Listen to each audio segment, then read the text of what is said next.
Assalamualaikum warahmatullahi wabarakatuh. Salam sejahtera buat kita semua. Om Swastiastu, Namo Buddhaya, salam kebajikan. Saudara-saudari, adik-adik mahasiswa, mahasiswi yang saya banggakan, berjumpa kembali di mata kuliah Dasar-Dasar Ilmu Tanah. Pada pertemuan pertama yang lalu, kita sudah membahas terkait kontrak perkuliahan. Nah, kali ini kita akan melanjutkan materi kita pada pertemuan kedua. Ini tentang pengertian dan sejarah perkembangan ilmu tanah. Oke, baik adik-adik mahasiswa yang saya banggakan, bisa dilihat pada slide yang ada apa yang dimaksud dengan tanah. Mungkin kita sudah tahu tentang tanah, tapi kalau disuruh mendefinisikannya mungkin agak susah ya. Apa sih tanah itu?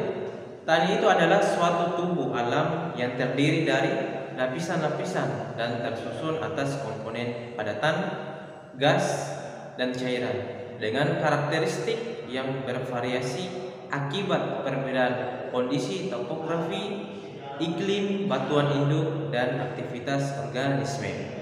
Jadi kalau adik-adik melihat tanah itu sebenarnya tidak hanya tersusun dari komponen padat. Mungkin secara sepintas dari pandangan mata kita, tanah itu adalah padatan, tapi sebenarnya tanah juga tersusun dari komponen gas dan cair.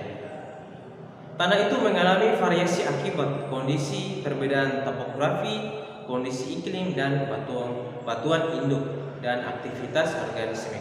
Nah, bagaimana cara membedakan tanah di lapangan? Jadi, tanah adalah suatu material yang lepas akibat proses dari pelapukan batuan. Jadi kalau adik-adik nemu sesuatu objek kemudian ambil dan diremah kemudian hancur, maka itulah yang disebut dengan tanah. Dan tanah ini terbentuk oleh adanya proses pelapukan dari batuan. Kemudian yang berikut, apa sih fungsi dari tanah itu sendiri? Fungsi tanah itu ada 5.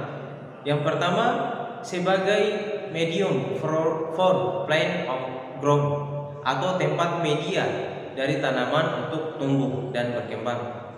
Coba adik-adik lihat, tanaman itu rata-rata sebagian besar tumbuhnya di atas tanah.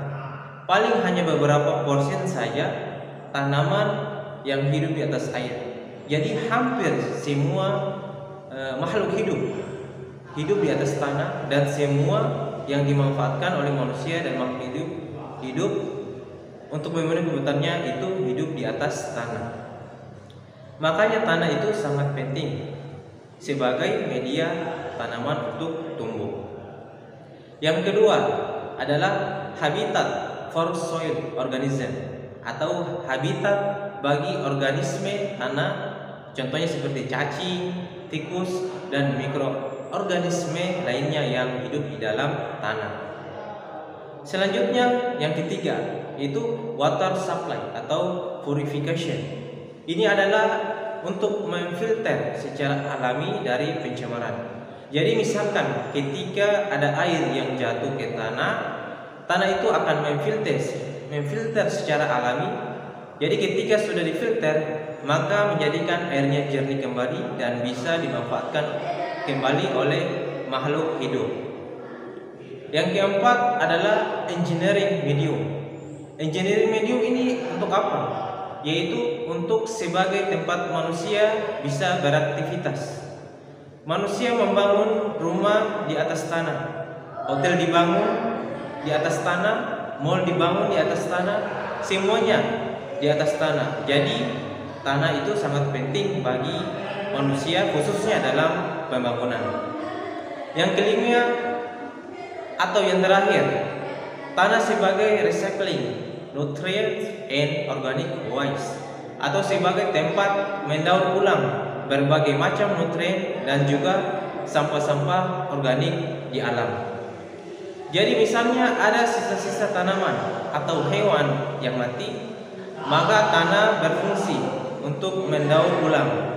Jadi jasad-jasad yang tertimbun di dalam tanah akan diuraikan oleh tanah dengan bantuan mikroorganisme sehingga akan berubah menjadi bahan-bahan yang bisa dimanfaatkan lagi oleh makhluk hidup yang ada di atasnya.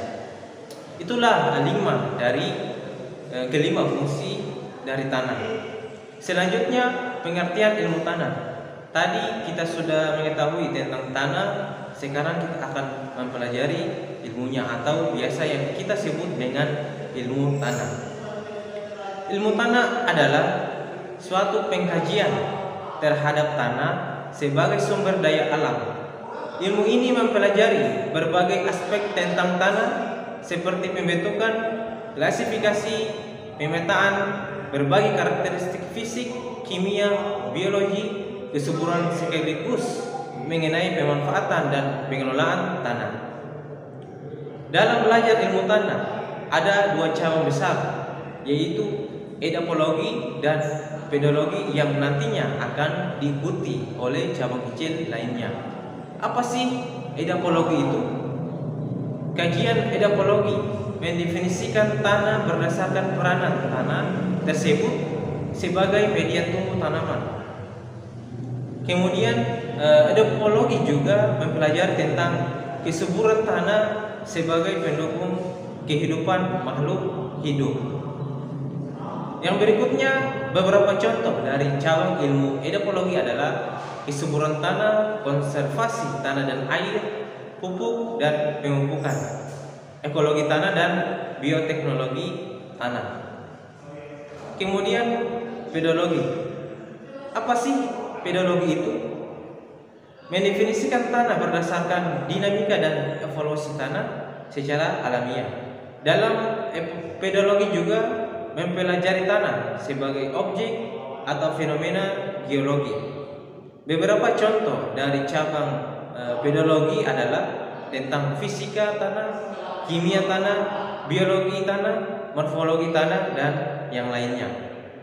Itulah dua cabang ilmu besar dan diikuti dengan cabang ilmu yang kecilnya dalam mempelajari ilmu tanah. Selanjutnya, setelah kita berbicara tentang tanah dan ilmunya, bahwa tanah itu sangat penting dalam pertanian, khususnya kita yang berada di agroteknologi. Selanjutnya kita akan berbicara tentang sejarah perkembangan ilmu tanah. Ilmu tanah yang ada sekarang ini merupakan suatu ilmu yang telah berkembang sejak zaman sebelum Masehi oleh seorang ahli yang bernama Xenophon. Dia melakukan suatu percobaan dengan memanfaatkan sisa kacang-kacangan yang ternyata dapat menyuburkan tanah. Nah, selanjutnya ilmu tanah berkembang lagi pada tahun 1803 yang dilakukan oleh seorang ahli yang bernama Justus von Liebig yang menyatakan bahwa pertumbuhan dipengaruhi oleh unsur hara esensial yang berada pada tingkat konsentrasi terendah. Selanjutnya, Daguerre pada tahun 1846 mengembangkan studi tanah yang berhubungan dengan iklim, fisiografi, dan lingkungan biotis, dan dianggap sebagai dasar tanah modern. Kemudian pada tahun 1863 yang dilakukan oleh Curtis dan tahun 1873 yang dilakukan oleh Dr. Gilmore yang dalam bukunya memaparkan bahwa iklim dan komposisi tanah di berbagai tempat di Indonesia. Selanjutnya ilmu tanah berkembang hingga sekarang ini. Itulah sejarah singkat perkembangan ilmu tanah. Oke, saudara-saudari, adik-adik mahasiswa, itulah materi kita pada pertemuan kedua ini tentang pengertian tanah dan sejarah ilmu tanah. Untuk selanjutnya, adik-adik mahasiswa bisa dirangkum materinya dari apa yang saya jelaskan dari awal sampai dengan akhir materi ini, dan jadikan tugas sebagai bahan evaluasi adik-adik sekalian, dan mencari pengertian ilmu tanah menurut para ahli minimal 10. Oke, demikian apa yang saya sampaikan. Jangan lupa di like, comment, and subscribe channel ini dan nyalakan loncengnya agar teman-teman semua bisa mendapatkan video-video terbaru dari GSA Pertanian. Terima kasih atas segala perhatiannya. Billahi taufiq wal hidayah. Wassalamualaikum warahmatullahi wabarakatuh.